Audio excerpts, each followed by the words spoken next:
Dios les bendiga, amados hermanos, ya sea mañana, tarde, noche, cuando usted esté viendo este video. Espero que todos estén muy bien.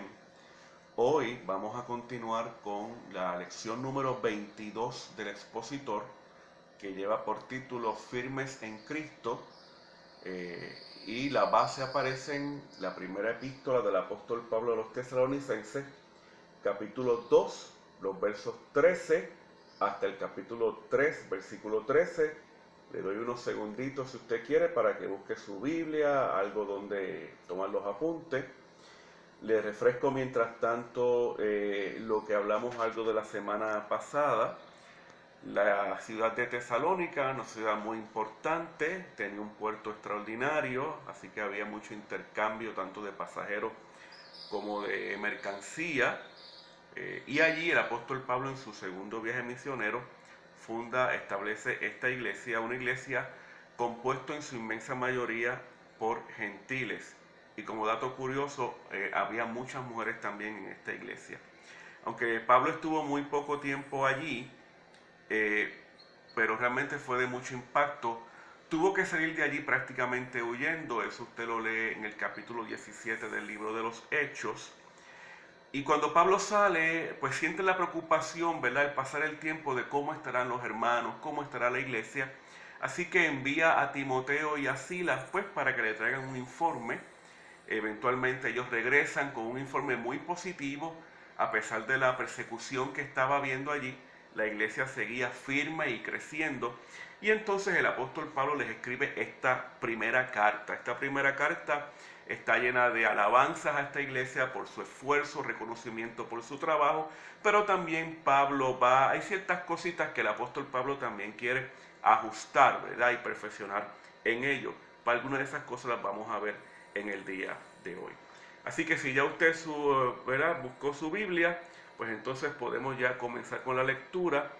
Les repito, en el capítulo 2 de la epístola a los tesalonicenses, comenzando en el versículo 13, dice: por lo cual también nosotros sin cesar damos gracias a Dios de que cuando recibisteis la palabra de Dios que oísteis de nosotros, la recibisteis no como palabra de hombres, sino según es en verdad la palabra de Dios, la cual actúa en vosotros los creyentes.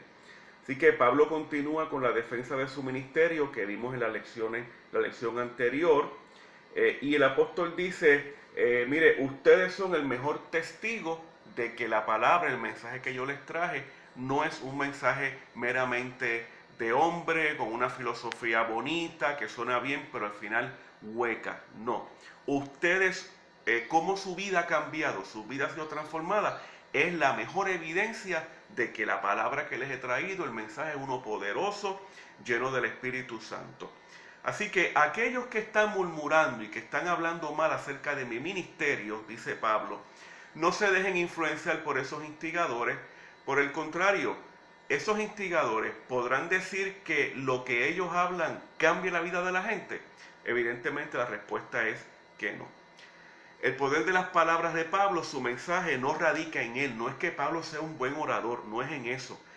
El poder del mensaje de Pablo está basado en que es palabra de Dios. Es Dios obrando, transformando, cambiando el corazón de la gente cuando hay receptividad a ese mensaje de parte de la gente. De manera, mi querido hermano, que en ese proceso de exponer la palabra del Señor, por supuesto que hay dos elementos. Está el que predica, el que enseña, el que expone, pero también está el que recibe la palabra. Y por supuesto, el que proclama la palabra tiene que tener cuidado pues de su vida espiritual, de preparar un mensaje que sea correcto, bíblico, cristocéntrico, ¿cierto? Algunos pues tienen algunos elementos también que son buenos recursos de oratoria, de proyección, etcétera. Aunque no es ahí donde radica la importancia del mensaje. Pero, además de esa responsabilidad del que proclama el Evangelio, también hay una responsabilidad del oyente, del que escucha. Ambas partes tienen parte importante en la efectividad de esta palabra. En el oyente recae un grado de responsabilidad. Mira, hay que estar dispuesto a recibir la palabra con una mente y un corazón abiertos al Espíritu Santo. Mire, tan malo es un orador que no se prepara como un público que está desinteresado y que está prejuiciado. Ambos escenarios son igualmente peligrosos. El versículo 14 continúa diciendo: porque vosotros, hermanos, vinisteis a ser imitadores de las iglesias de Dios en Cristo Jesús, que están en Judea, pues habéis padecido de los de vuestra propia nación las mismas cosas que ellas padecieron de los judíos. Continúa el 15 y el 16, los cuales mataron al Señor Jesús y a sus propios profetas, y a nosotros nos expulsaron, y no agradan a Dios, y se oponen a todos los hombres, impidiéndonos hablar a los gentiles para que éstos se salven. Así colman ellos siempre la medida de sus pecados, pues vino sobre ellos la ira hasta el extremo. De manera que algo tenían en común estos gentiles de Tesalónica, muy parecido a lo que ocurrió con los primeros cristianos de origen judío. Recordemos que los hermanos de Judea sufrieron persecución, y de hecho por esa persecución es que ellos salieron a exponer el evangelio por distintas partes del mundo. Pues mire, en Tesalónica ahora está pasando exactamente lo mismo. Los tesalonicenses cristianos están siendo perseguidos. Pero mire qué interesante, esa persecución está siendo instigada por los judíos celosos de la sinagoga que está ubicada en aquel lugar. Les refresco la memoria, usted puede ir a Hechos capítulo 17, donde allí aparece la narración de qué fue lo que pasó. De hecho, nosotros, hermanos, estamos conscientes y estamos claros de que nadie quiere sufrir, pero sí tenemos que saber que si hay que sufrir por el evangelio como esta gente, mire, eso es una honra. Jesús en Mateo capítulo 5, versículo 11, en el Sermón del Monte, decía: bienaventurados sois cuando por mi causa os vituperen y os persigan y digan toda clase de mal contra vosotros, mintiendo. De manera que Pablo señala algunas manifestaciones de esa persecución judía. Habla del crimen contra Jesús, el asesinato. Habla del crimen también contra los propios profetas judíos de la antigüedad, que les costó hasta la muerte. Y lo que está ocurriendo en esta época, en esa época, lo más reciente, la expulsión de los misioneros, como el mismo apóstol Pablo, de estos otros países más allá de Israel. Mire qué cosa tan interesante. La soberbia de estos judíos era tan grande, hermano, que ellos querían mandar en Israel, mandar en su nación, pero también querían mandar en otras naciones que no eran Israel. Ellos querían decidir quiénes podían escuchar y quiénes no el evangelio de Jesucristo. Y el apóstol Pablo dice que de esa manera no agradan a Dios. Y en esa obsesión por atacar el evangelio, agravian a las demás personas. Mire, y lo peor de todo es que Pablo está claro, y Pablo dice que ese empeño de esta gente de obstaculizar la proclamación del evangelio, mire, es producto del pecado. La iglesia tiene que entender esto. El pecado en su máxima expresión. Mire, no hay mayor pecado que el que una persona impide que otra persona tenga acceso a la verdad del evangelio. Mire, la iglesia no obliga a nadie a que escuche este evangelio ni que lo acepte, pero por lo menos deben tener la oportunidad de escuchar, y allá ellos decidirán si lo aceptan o lo rechazan. Ahora, específicamente estos judíos que estaban siendo piedra de tropiezo, mire, esta gente, prácticamente Pablo dice, son como una copa que se llena hasta el borde y luego se derrama. O sea, esta gente estaba agregando pecado tras pecado a su vida. Para estos malvados, dice Pablo, mire, ya su fin fue decretado, ya sea en esta vida o cuando el Señor venga, porque el Señor se encargará de todos y cada uno de ellos. Y hermano, esta verdad, esta advertencia aplica tanto a los judíos de aquella época como a las naciones y las generaciones de esta época. El versículo 17 continúa diciendo, y también el 18, pero nosotros, hermanos, separados de vosotros por un poco de tiempo, de vista pero no de corazón, tanto más procuramos con mucho deseo ver vuestro rostro, por lo cual quisimos ir a vosotros, yo Pablo ciertamente una y otra vez, pero Satanás nos estorbó. Recordemos que Pablo salió apresuradamente de Tesalónica, Mire, y tal vez ni se pudo despedir de los hermanitos de la iglesia. Ha pasado cerca de un año y Pablo está ansioso por verlo. Ha intentado ir varias veces allí, pero dice Pablo que le ha sido difícil. Evidentemente el ambiente allí en Tesalónica todavía está un poco pesado para él. Pero hermano, Pablo está claro en una cosa, que el que está detrás de todo esto es el mismo Satanás. Dice aquí que estorbó. Y estorbó es un término que se utiliza para señalar a alguien que está bloqueando una carretera para detener a una caravana. Así que dice el apóstol Pablo de manera clara, estos emisarios de Satanás están poniendo obstáculos para detener la marcha del evangelio. Usted sabe una cosa, hermano, a veces escuchamos de lugares, en países, en regiones, donde vemos que el evangelio se le impide, se le hace bien difícil llegar. Pero Satanás puede impedir momentáneamente la obra evangelizadora, pero Satanás no tiene ni el poder ni la autoridad para detener totalmente el propósito y la ejecución final del evangelio. Nuestro Dios es todopoderoso y Él siempre va a buscar la manera y los medios para que su palabra sea predicada. Mire, qué mejor ejemplo en esta época que a través de los medios electrónicos podemos estar usted y yo compartiendo la palabra del Señor. Así que como el mismo Cristo dijo, mire que las puertas del infierno no prevalecerán contra la iglesia. De otra parte, dice Pablo, hay una separación física, pero no hay separación emocional ni espiritual. Ellos están en su corazón, están en su memoria y en sus constantes oraciones. Ahora, no debemos dudar, hermano, de que la ausencia de Pablo allí en Tesalónica le estaban usando estos murmuradores, estos detractores, mire, argumentando cosas como esta. Si ustedes tesalonicenses fueran tan importantes para Pablo, ¿por qué él no está aquí para que les predique? Así que eran argumentos, hermano, pero fíjese que son argumentos que lo que procuraban es que Pablo, dejándose llevar por el impulso, cometiera un error y fuera del tiempo y de la voluntad de Dios, se presentara allí, imagínense, con graves consecuencias. Por eso es que el apóstol dice en 2 de Corintios, capítulo 2, versículo 11, para que Satanás no gane ventaja alguna sobre nosotros, pues no ignoramos sus maquinaciones. Mire, mi querido hermano, nosotros obedecemos lo que dice el Señor a través de su palabra y el Espíritu Santo que nos dirige. La iglesia no se puede dejar provocar por nadie. Son estratagemas del mismísimo infierno. Eso que dicen de que no tenemos fe, que en este momento, ¿por qué no nos reunimos? ¿Qué capaz nos perdimos la fe? Mire, la iglesia no se deja provocar de nada ni de nadie, de ningún reportero, de ningún medio, de ningún personaje.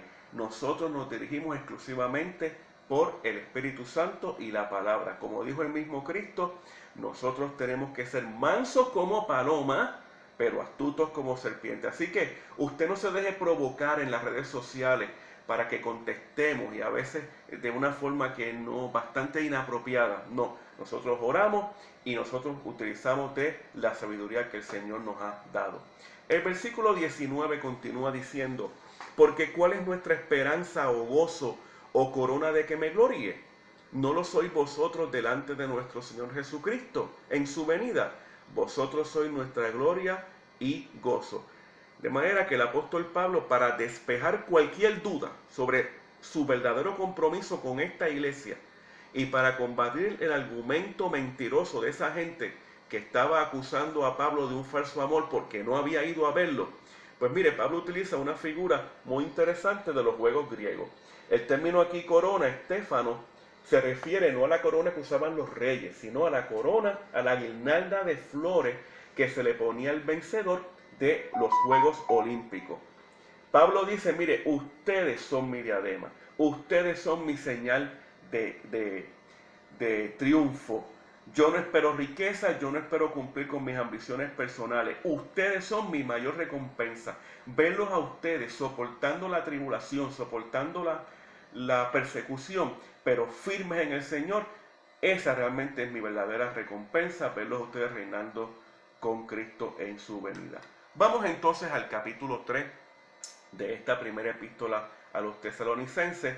Los primeros 4 versos leen de la siguiente manera: por lo cual, no pudiendo soportarlo más, acordamos quedarnos solos en Atenas, y enviamos a Timoteo, nuestro hermano, servidor de Dios y colaborador nuestro en el Evangelio de Cristo, para confirmaros y exhortaros respecto a vuestra fe, a fin de que nadie se inquiete por estas tribulaciones, porque vosotros mismos sabéis que para esto estamos puestos.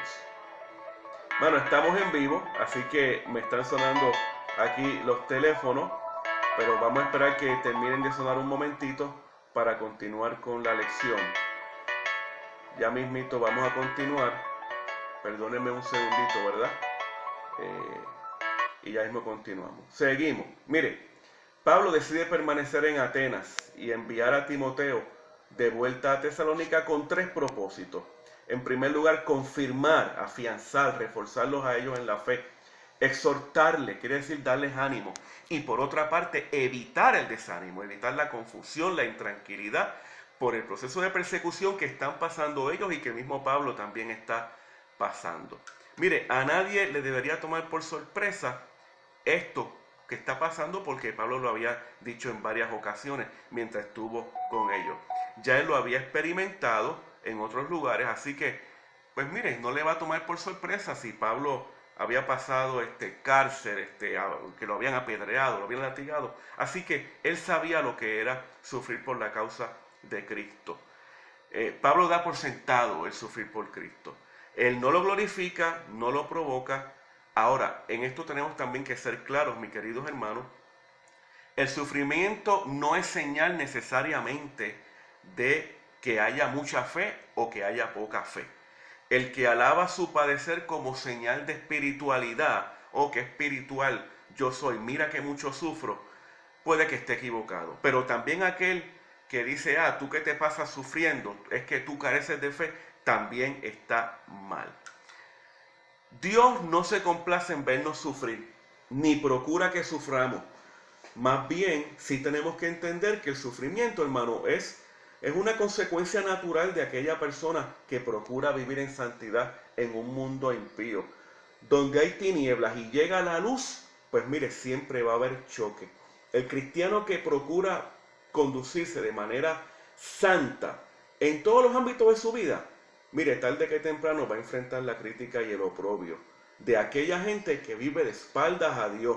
Recuerde, mi querido hermano, que la santidad, la luz que usted proyecta, pone en evidencia la oscuridad y el pecado de aquellos que no conocen al Señor.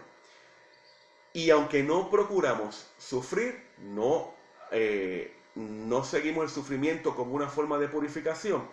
Pero mire, dentro de las cosas malas siempre algo se aprende. En el sufrimiento, hermano, por Cristo estamos hablando, se fortalece el carácter. Nuestro ego es humillado y exaltamos a la figura de Cristo. Como luego diría Pablo en otra ocasión, ya no vivo yo, sino que Cristo vive en mí. Versículos 5, 6, 7 y 8 dice: por lo cual también yo, no pudiendo soportar más, envié para informarme de vuestra fe, no sea que os hubiese tentado el tentador y que nuestro trabajo resultase en vano. Pero cuando Timoteo volvió de vosotros a nosotros y nos dio buenas noticias de vuestra fe y amor, y que siempre nos recordáis con cariño, deseando vernos, como también nosotros a vosotros, por ello, hermanos, en medio de toda nuestra necesidad y aflicción, fuimos consolados de vosotros por medio de vuestra fe, porque ahora vivimos, si vosotros estáis firmes en el Señor. Reitera Pablo la misión de Timoteo, que es confirmar el estado espiritual de la congregación tras la persecución. Y dice Pablo que ya no soportaba más esa angustia, ¿verdad? De no saber de ellos, si habían continuado, si habían claudicado. Recordemos, hermano, que en aquella época no es como ahora. Usted quiere saber de un ser amado, usted coge el teléfono y en 5 segundos usted sabe cómo están las cosas. Allá era por la distancia, en lo que Timoteo iba allá, pasaba el tiempo y regresaba, iban a pasar semanas o meses. ¿Sabe una cosa? El sufrimiento es una gran tentación para dejar a Cristo. Especialmente aquellas personas, hermanos, que han tenido una vida relativamente tranquila. Cuando llega el momento difícil, ¿verdad?, de tribulación, a veces ocurre como el Señor dijo allá en la parábola de la semilla, esa que cae entre cardos y espinos. Pues mire, al principio muy contentos, pero cuando llegan los problemas, cuando llegan las circunstancias, entonces ahogan esa palabra. Así que este es momento de que usted se afiance en el Señor, de que usted se afirme. Tú estás pasando por prueba, afírmate en el Señor. Tú estás en una vida tranquila, dentro de las circunstancias tú puedes decir, mira, yo realmente no tengo muchos problemas, tengo salud, mi familia está bien, tengo trabajo. Mira, en este momento afírmate más en el Señor. Llega Timoteo con un informe positivo y evidentemente esto causó en el apóstol Pablo una gran satisfacción y alegría. En el sentido espiritual, la firmeza de los creyentes está basada en su fe, en sus creencias, en esas convicciones que nos guían. En el sentido más humano y emocional, Pablo se siente contento porque ellos desean también, al igual que Pablo, pues poder verle. Y los hermanos de Tesalónica recuerdan a Pablo con mucho cariño. Así que tal parece, hermano, que los comentarios y las murmuraciones de aquellos instigadores no habían calado mucho en la opinión de ellos. Oiga, qué importante es sentirnos amados, aceptados y hasta extrañados en la congregación donde nos reunimos. Para mucha gente, hermano, la iglesia son su única familia. Y cuando los ministramos unos a otros, oiga, eso es tan fundamental. Hay hermanos que tienen una gracia que el Señor les ha dado pues para hablar con la gente y les llaman y están atentos. Esos ministerios son también tan importantes. Así que no recuerde, no olvide esto, amado. La duda, cuando alguien dice, en esta iglesia a mí no me aman, no me llaman, no me saludan. Esa duda, hermano, es un depredador que está al acecho de los hermanos que se sienten solos. Dice el versículo 9 y el versículo 10, por lo cual, ¿qué acción de gracias podemos dar a Dios por vosotros, por todo el gozo con que nos gozamos a causa de vosotros, delante de nuestro Dios, orando de noche y de día con gran insistencia, para que veamos vuestro rostro y completemos lo que falte a vuestra fe? Pablo se pregunta, bueno, ¿cómo más yo puedo darle gracias a Dios por ustedes? Sí, qué contento me siento por la firmeza de ustedes, hermanos, en medio de la persecución. Las oraciones del apóstol, sus súplicas, a toda hora han tenido la mayor recompensa. Ver la firmeza de los hermanos en tiempos tan difíciles. El apóstol demuestra un gran amor por esta iglesia, como hemos visto en la clase anterior. Los alaba por su esfuerzo, por su perseverancia, pero no deja de reconocer sus defectos y sus errores, ¿verdad? Pablo no está adulando aquí a estas personas como si ellos fueran perfectos. Por el contrario, ¿verdad? Los motiva aún conociendo sus faltas. El amor, la misericordia y la tolerancia no son ciegas. El amor cristiano procura el bienestar del ser amado, por eso enfrenta y corrige los errores y las equivocaciones. Lo que pasa es que la diferencia es que lo hacemos ¿con qué? Con misericordia y con deseo de restauración. Los versículos 11, 12 y 13 leen de la siguiente manera. Mas el mismo Dios y Padre nuestro y nuestro Señor Jesucristo dirija nuestro camino a vosotros, y el Señor os haga crecer y abundar en amor unos a otros para con otros y para con todos, como también lo hacemos nosotros para con vosotros, para que sean afirmados vuestros corazones irreprensibles en santidad delante de Dios nuestro Padre, en la venida de nuestro Señor Jesucristo con todos sus santos. Pablo dice, si es la voluntad de Dios, yo regresaré a Tesalónica y los volveré a ver. Por eso él dice, Jesús dirija su camino hacia ellos. Oiga, ¿qué significa eso? Pablo dice, si es la voluntad de Dios. Pues mire, parece ser entonces que a veces la voluntad nuestra y la voluntad de Dios no están sincronizadas. Eso usted y yo lo sabemos muy bien porque muchas veces nos ha pasado. Pero aquí lo importante es que, mire, cuando ambas voluntades estén en conflicto, mire, lo saludable es que nosotros cedamos nuestra voluntad al omnipotente, al que sabe todas las cosas. Recuerde que no debemos pelear con Dios, pero si peleamos con Dios, mi consejo a ti es que tú pierdas, deja que el Señor gane.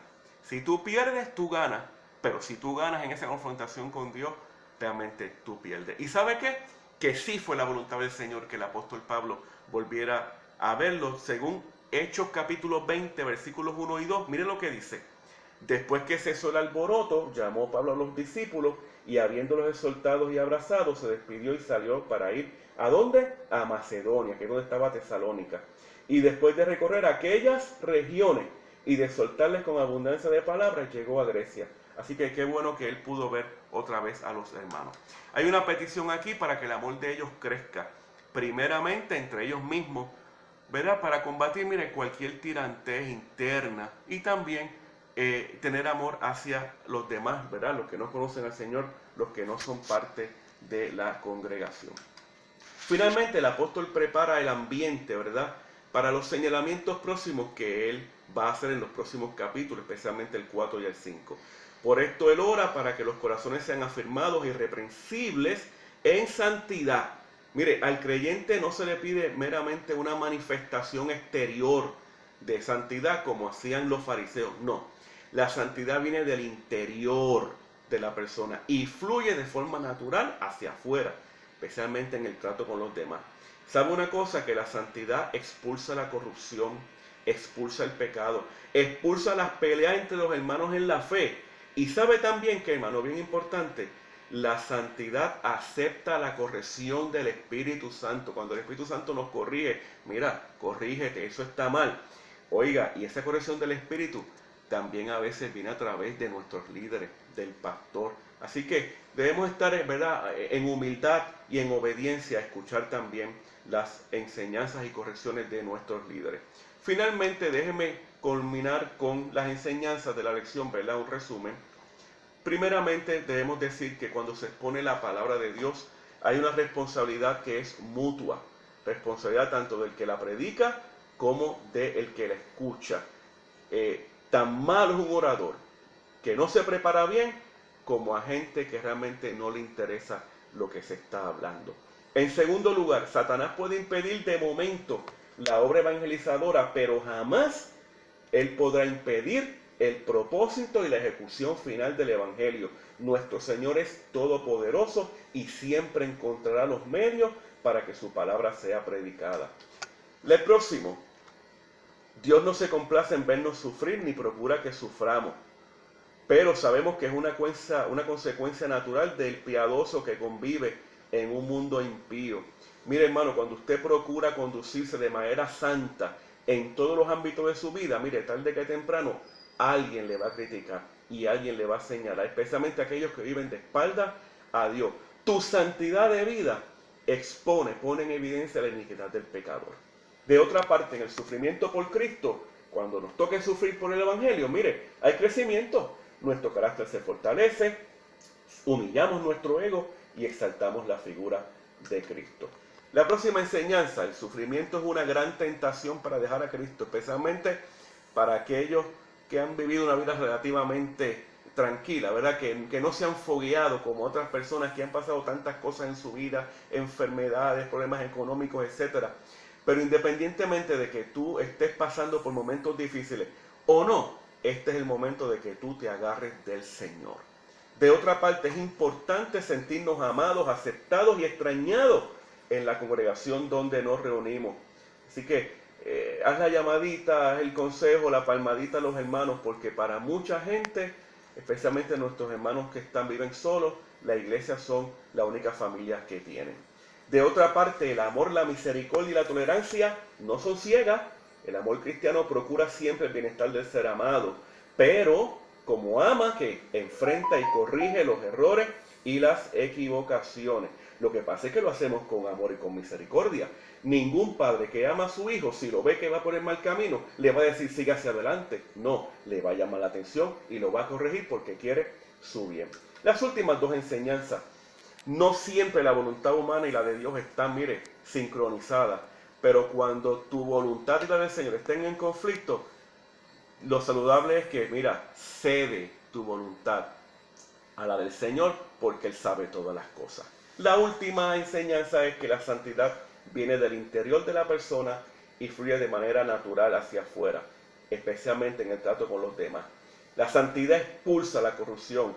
Las peleas entre los hermanos en la fe, eso no se debe ver en la casa del Señor. Y por otra parte, la santidad acepta la corrección del Espíritu Santo a través de la palabra y a través de sus ministros. Estas, hermanos, son las enseñanzas principales de esta lección. Yo te pido, ¿verdad?, que reflexiones sobre ellas y entonces próximamente nosotros volveremos otra vez con la lección siguiente en los próximos días. Que el Señor te bendiga.